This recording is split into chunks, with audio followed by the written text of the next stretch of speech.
My parents gave my sister their whole inheritance, but she wasted it on her lazy husband.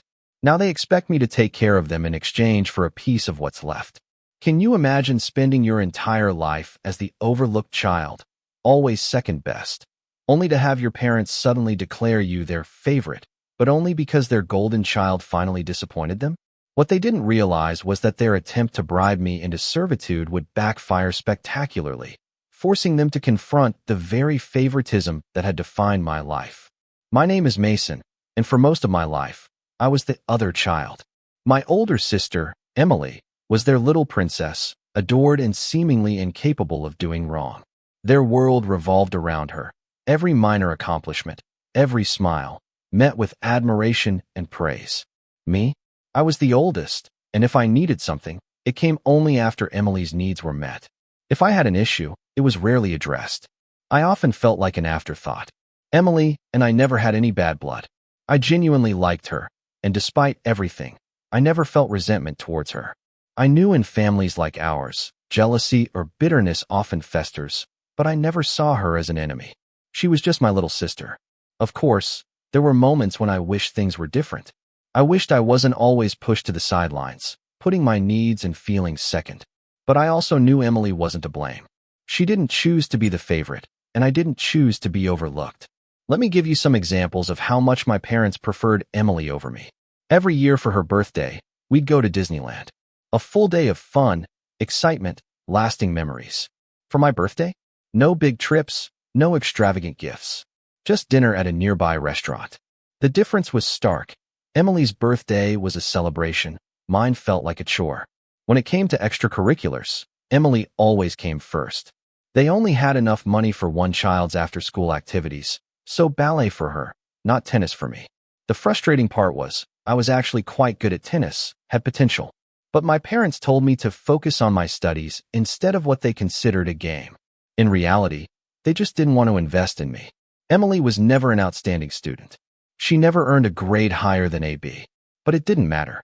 Every report card she brought home, my parents would congratulate her on her efforts, express their pride, and sometimes even reward her with gifts or a special treat. For me, it was completely different. Even if I got first place, there was no recognition, excitement, or rewards. My parents always expected high grades from me, not because they cared about my achievements, but because they wanted me to set a good example for Emily. If I didn't meet their high standards, I'd be chastised, lectured, or made to feel like a failure. No matter how hard I worked, my accomplishments were never recognized the way Emily's were. My parents rarely provided financial support after I graduated high school and attended university.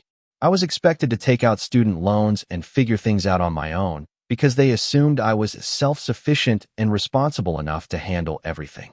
Meanwhile, when it was Emily's turn to attend college, my parents paid for all her expenses without hesitation. They reasoned that she was too young to bear the stress of a loan. This felt incredibly unfair to me, as if I didn't deserve the same assistance simply because I'd learned to care for myself.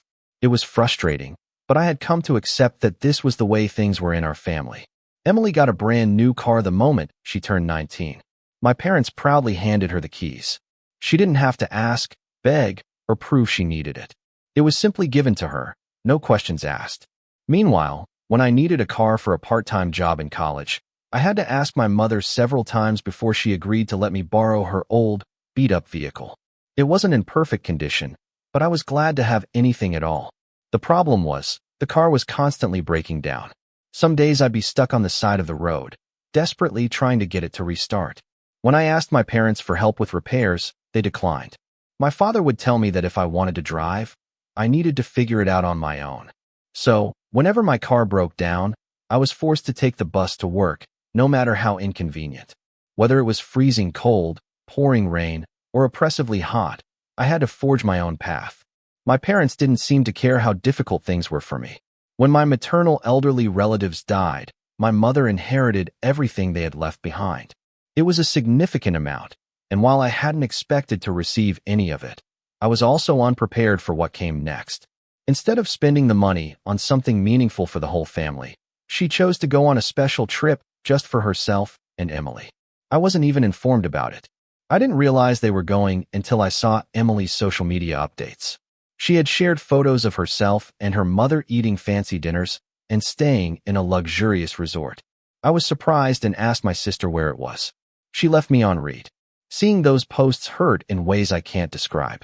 It wasn't only about the trip. It was the realization that they had not even considered inviting me. When I later confronted my mother about it, she made lame excuses. She claimed that she had made last-minute plans with my sister and that neither of them knew whether I would be available to attend.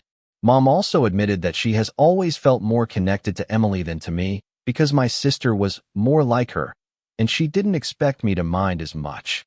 When I heard this, I burst into tears because hearing such things from your own mother hurts. I realized that no matter how hard I tried to fit in, I would always be on the outside.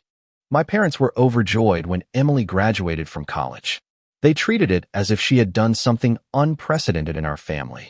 My mother was so proud that she gave Emily half of my grandparents' inheritance with no conditions attached. She told her she could spend the money on anything she wanted, including travel, a new car, a business idea, or simply enjoying life. It was a huge gift, providing Emily with a secure financial foundation as she entered adulthood.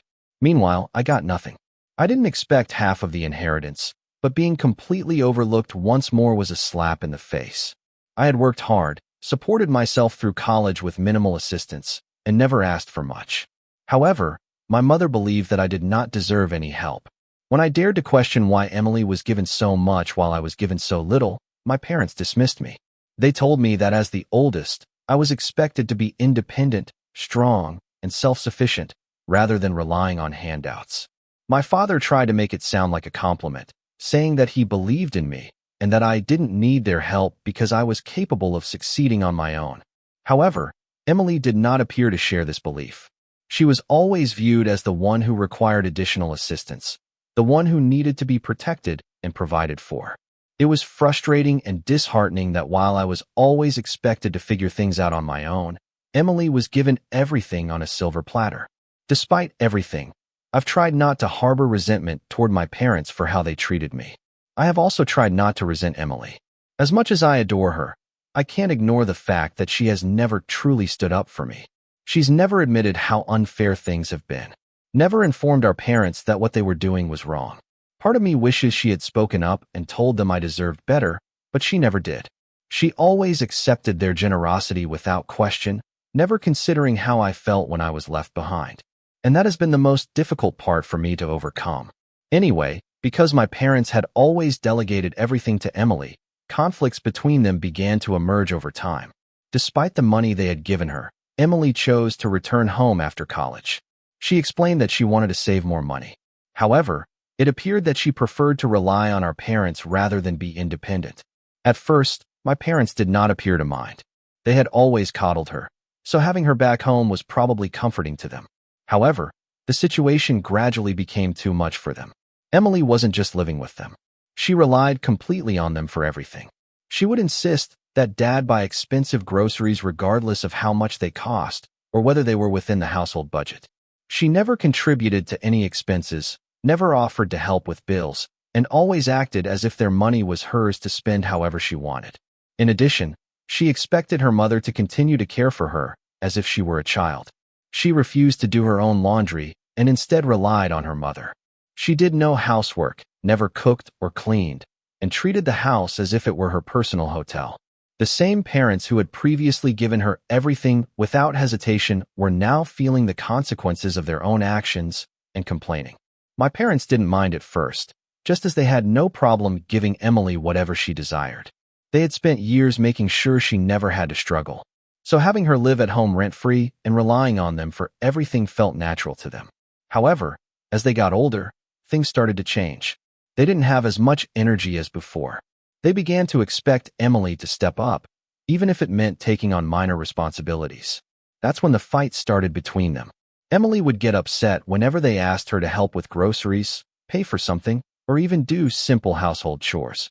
She thought it was unfair of them to expect anything from her when all she wanted to do was relax at home and play video games. My sister no longer felt compelled to look for work after her mother gave her half of the inheritance. So, she spent the day lounging around the house doing nothing. However, this was not the only issue. Emily had also developed the habit of staying out late and returning home at odd hours.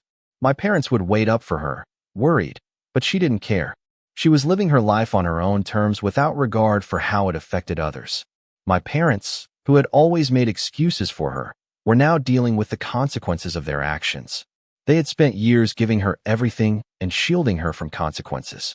And now that they expect her to act like an adult, she simply refuses. Emily's situation deteriorated after she met someone online and fell in love with him. Tom was the epitome of a deadbeat. He had no job, no ambition, and no firm plans for the future. He only seemed to care about persuading Emily to send him money, which she did. It didn't matter if everyone else realized he was taking advantage of her. My parents and I tried several times to warn her that he was only taking advantage of her, but she would not listen. Every time we mentioned it, she became defensive, sometimes furious, and insisted that we didn't understand. She did not consider her actions to be foolish. It was just true love. Emily was always willing to accommodate Tom's requests. She'd send him money for rent, food, and even non-essential purchases like new clothes or video games. It didn't matter that she was still living on my parents' money and had received it as an inheritance. Whatever Tom wanted, she found a way to give it to him. My parents, who had always spoiled their daughter, now had to watch another person take advantage of her. Emily refused to hear anything negative about him, no matter how hard they tried. She believed that helping him demonstrated her loyalty, and she refused to accept the reality of the situation. Emily abruptly decided 3 months ago to flee and marry Tom. It was completely unexpected. There were no indications, prior discussions, or anything to suggest that she had planned such a significant step. She was living at home as usual, one day and then disappeared the next.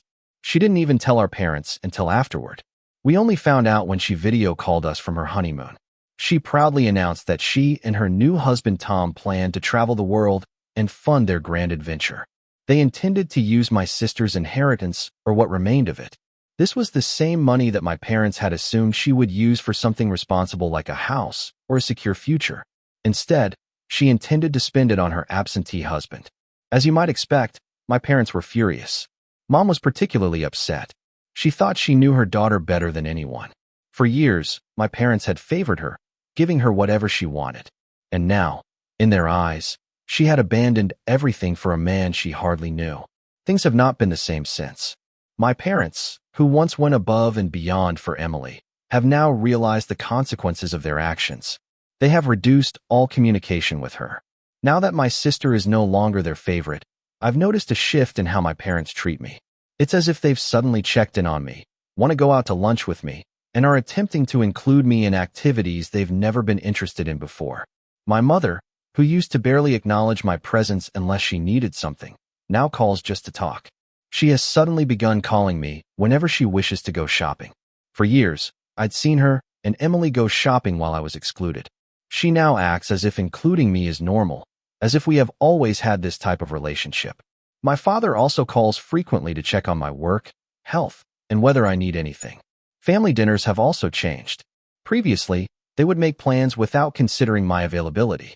I was just an afterthought, invited if it was convenient, but not a top priority. But now, they plan family dinners around my availability. They confirm my attendance, contact me before making plans, and appear to be excited about my presence. It's strange, almost unsettling. Even socially, things have changed.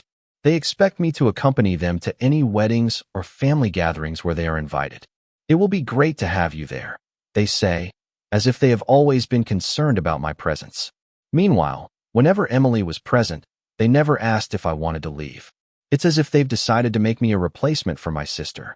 Part of me wants to embrace this change so that I can finally get the attention and care I wished for as a child. But another part of me is skeptical.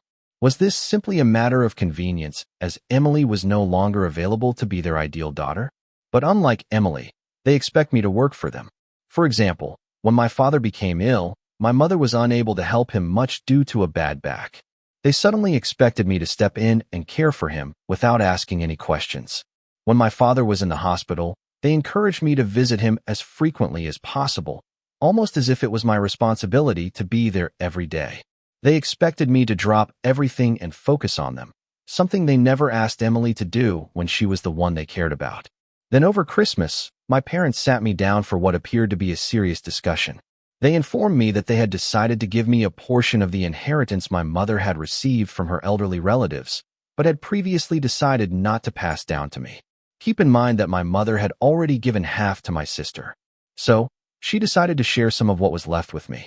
My mother told me that she and her father thought they should have given me the money right away and hoped that I would use this inheritance to invest wisely or buy myself a new car, because according to them, my 4-year-old car had served its purpose, and it was time for an upgrade. I was completely caught off guard. My parents had never been as generous to me before.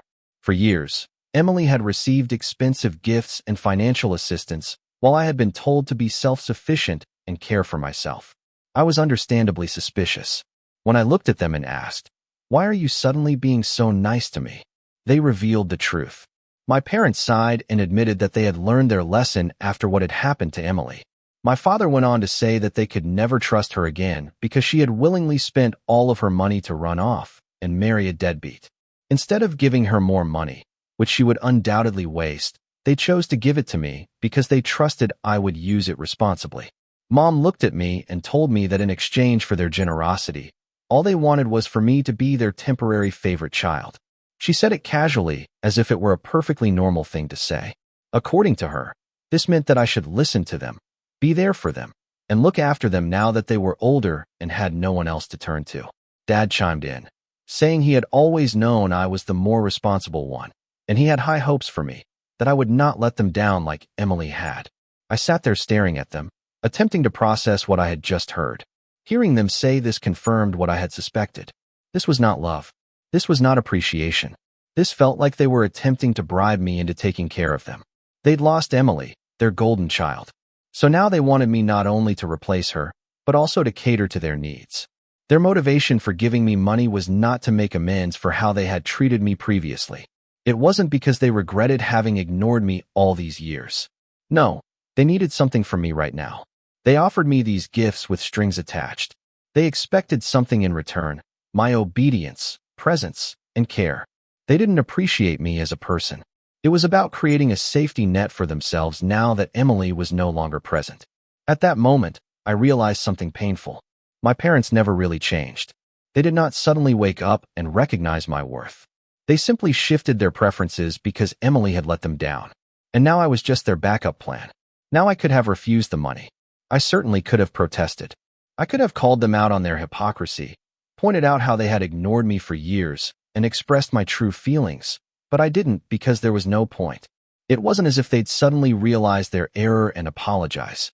It was unlikely that they would finally admit how unfair they had been. Instead, I decided to simply accept what they were offering. My parents had never given me financial assistance before. I had always been the independent one, the one who had to struggle and work for everything, whereas Emily received handouts. My sister had been spoiled with expensive gifts, free college tuition, a brand new car at the age of 19, and half of the inheritance from my elderly relatives. So what did she do with it? She took off and spent everything on herself and her husband. Meanwhile, I worked hard for everything I had with no assistance from my parents. She had received more than enough from my parents over the years. So, if they finally wanted to give me something, who am I to refuse? So, I kept my mouth shut and accepted the money. However, since then, my parents' expectations of me have only grown. Every day they appear to feel more entitled to me. My mother always relies on me to drive her around despite the fact that she is perfectly capable of driving herself. If I refuse, she reminds me that, no matter what I've given you, you can't even do this simple thing for me. She acts like the money she gave me was some kind of lifelong contract, binding me to her every whim. And my father is no different. He now expects me to handle everything for him, paying his bills, ordering things online, filling out paperwork, making appointments, and fixing things around the house. If he needs something, he calls me first, as if I'm his personal assistant rather than his child. It's frustrating because while I expected them to occasionally call me for help, I never expected them to put the entire burden entirely on my shoulders. Emily was never asked to be responsible for anything. But with me, it's as if they assume I owe them my time and effort simply because they finally decided to acknowledge me. And I despise it. In addition to managing my own life and work, I now have to constantly think about my parents and their endless demands, which is exhausting, overwhelming, and extremely unfair. I never asked for this money, but now it feels like they only gave it to me so they could use it as leverage. To make matters worse, my mother fell down the stairs yesterday. She had to be taken to the hospital, and the doctors ordered her to be on bed rest for at least 3 weeks. My father then called and asked me to move in with them so I could care for Mom 24/7. I was taken aback, and I told him that while I could visit her every evening, I couldn't just drop everything and move in to care for her full time. My parents are upset with me and accused me of being too self-centered. Dad argued that they had given me money specifically for this purpose, so skipping work wasn't a big deal, but I stood firm, telling him that he couldn't just dictate my life and that I refused to become their full-time caregiver. So, Reddit, am I an a-hole? Update 1. Many people have asked me why I didn't just refuse the money or why I'm still interacting with my parents after everything they've put me through. The truth is that I don't want to regret not helping them. As much as I resent how they treated me growing up, they are still my parents. A part of me fears that if I completely cut them off, I'll look back and feel guilty for not being there when they needed me. They're getting older, and while I know they're only coming to me now because Emily let them down, I can't help but feel some responsibility. Maybe it's the years of being forced into the mature and responsible role. Maybe it's just my conscience, but I don't want to be the type of person who walks away and later wonders, what if I had done more? That being said, I also don't want to be taken advantage of. Since my parents began treating me as their new favorite, their expectations have been overwhelming, and I'm attempting to strike a balance. I don't want to completely cut them out of my life, but I also don't want to let them guilt-trip me into being at their beck and call. If they truly regret how they treated me in the past, they should show it through their actions, not by suddenly expecting me to step in and replace Emily. I haven't fully decided how to handle everything yet, but in the end, I hired a caretaker for my mother, and I'm covering the entire cost. My father isn't happy with this decision. He believes that no outsider can care for Mom in the same way that a family member can, and he thinks I'm selfish. I can't always keep them happy, so this is the best option for everyone. In case you're wondering, my sister is fine. She and her husband are still traveling and enjoying life, and she video calls us every now and then to check in. However, my parents no longer tolerate her. They're still angry about how she betrayed them by fleeing and using the money they gave her to fund her own adventures instead of, I suppose, staying at home and relying on them forever. It's strange to see how quickly their love for her has turned into resentment. Emily could do no wrong in their eyes for years, and now they act like she's the worst person in the world. It's not that she suddenly turned into a bad person. She's just doing what she's always done, putting herself first. The only difference is that it no longer benefits them. Update 2. It's been 3 weeks since my last update, and I finally sat down and had an open conversation with my parents. I told them everything. How I felt growing up with them, how I saw them favor Emily over me over and over, and how it made me feel inadequate, as if I was never enough for them. With Emily out of the picture, it felt like they were just using me as a replacement rather than genuinely caring about me. I also made it clear that just because they had suddenly decided to give me money did not mean I owed them anything. I told them how exhausting it was to be treated like their personal assistant. I was not their servant, and I refused to be guilt-tripped into taking care of them when they had spent years pushing me aside. At first, they argued, saying things like, "We didn't think you would mind, and we just thought you were capable enough to handle everything." As if that somehow made up for their behavior. But I stood firm, and in the end, after all, this is the first time I've expressed my feelings to them, and they now realize that if they want me in their lives, they must treat me with the respect I deserve. Update 3. It's been 5 months since my last update, and I followed some of your advice and went to therapy, which has been one of the best things I've ever done for myself. It's helped me process a lot of the emotions I've buried over the years, and I'm gradually learning to set boundaries with my parents without feeling guilty. Surprisingly, my parents have become more understanding in recent months, and they no longer expect me to be at their beck and call. We still spend time together, but it feels normal now, like a genuine parent-child relationship rather than an obligation. It's not perfect, but it's much better than before. Meanwhile, as I expected, Emily has been trying to make her way back. Turns out all of her money is gone, and her husband continues to refuse work. She recently approached me for help, but I declined because I knew if I gave in once, she'd keep coming back, and I'm not about to start funding her lifestyle. She also went to my parents hoping they'd take her back, but they stood firm and told her she was on her own this time. Emily and her husband are currently living in his parents' basement, and I hope she will eventually figure things out and learn to care for herself.